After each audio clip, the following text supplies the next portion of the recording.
House has indeed voted, and TikTok could be on the chopping block. Today, representatives voted 352 to 65 in favor of a bill that will cause ByteDance, the Chinese owner of TikTok, to either divest the company, selling it to a U.S. company in the next 6 months, or face an entire ban. It now heads to the Senate. Rick Newman has been following this. So that's it, Rick. Attention now goes to the Senate. What do we think is going to happen there?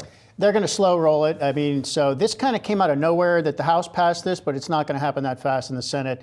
The analysis I say, the forecasting on is 40% chance the Senate passes this year, let's say. And then let's say that this Senate does pass it, and actually President Biden has said he would sign it. A lot of the headlines focus on this law that would ban ByteDance and ban TikTok. Well, that's not the main purpose. The main purpose is to leave TikTok intact and just force them to sell it to somebody else. TikTok is going to be here for a good while. So even if this passes, even if President Biden signs it, it seems almost certain that ByteDance, the parent company, would challenge it in court. That could take years. And who knows when this whole thing might get resolved. And then there's the chance that the Senate does not pass it this year, and we have to start over again in 2025. Well, and isn't it sort of effectively a ban, because some are saying, ByteDance has said it's not going to sell it. So if it's not, then... I mean, do you believe that? So I don't know what I believe. So follow the possible course of events here. First, fairly low probability that Congress as a whole passes this law this year and then President Biden signs it, okay? If he does, if that actually happens, they're going to challenge it in court. How long is that going to take? 3 years? 4 years, 5 years? I mean, is it going to be Microsoft antitrust legislation all over again? I don't know, was that 10 years? Yeah. So this is going to go on for a while. And I mean, in the meanwhile, the TikTok app will continue to operate. Let's say it actually came to, it all gets through court, and yes, this is going to happen. You either have to divest or the app is banned. Why would they leave money on the table and say, well, we're just going to shut it down?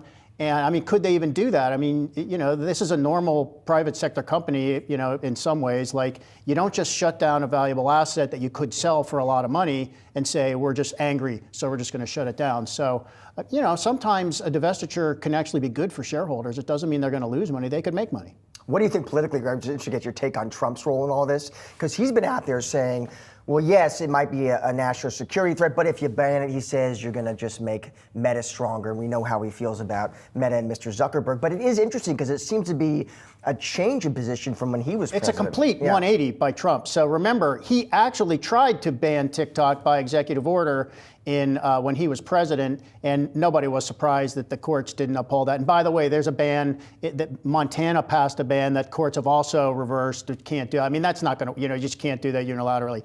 I think the more interesting question is, what if it actually works and TikTok ends up banned? I think whatever politician was associated with TikTok getting banned is just dead. I don't think any politician could get reelected again because of what you would do, not just to all the people who use TikTok, but to all the people who have created businesses around TikTok. I mean, there are a lot of legitimate businesses that use TikTok as their main, that is their main way they reach people, right? So I think for President Biden to say, yes, he would sign this bill, I think he is 100% aware that there would be no negative impact on anybody anytime soon, even if he did sign this bill. And we did hear that Biden favors a ban of TikTok because it would not happen for years.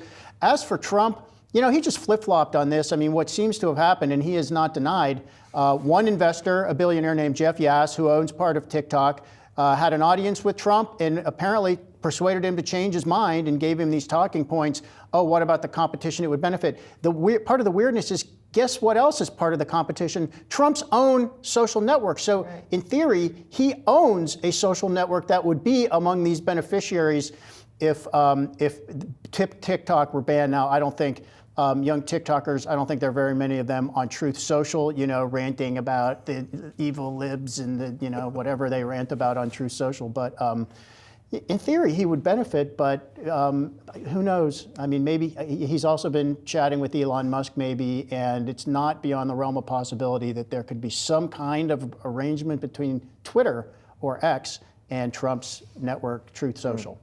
Interesting. A lot of different threads to pull on in the coming weeks. Thanks, Rick. Yep. Appreciate it.